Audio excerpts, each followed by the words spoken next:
Assalamualaikum dosto, my name is Saad Zubair Vora. I am from Christian Solution. Today we are going to discuss what are the rules of debit and credits.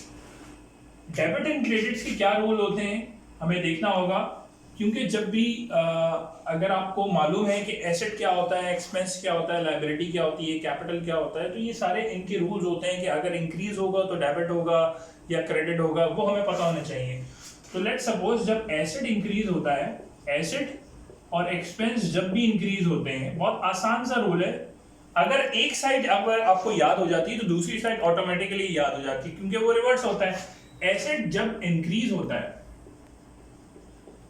Asset जब increase होता है और expense जब increase होता है, तो ये क्या होता है, डेबिट होता है।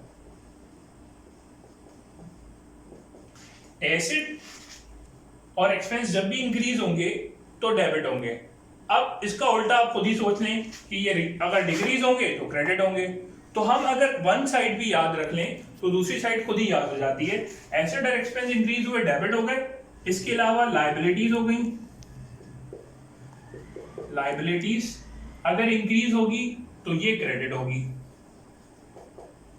और अगर इसके अलावा आपका रेवेन्यू है, ये अगर इंक्रीज होगा तो ये भी क्रेडिट होगा, और अगर कैपिटल है,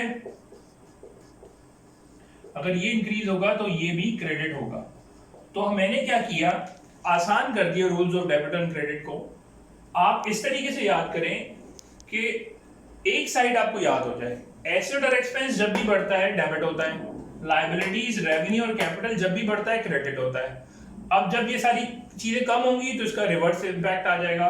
एसेट और एक्सपेंस जब डिक्रीज होगा तो क्रेडिट हो जाएगा, लायबिलिटीज, रेवेन्यू एंड कैपिटल अगर डिक्रीज होगा तो डेबिट हो जाएगा।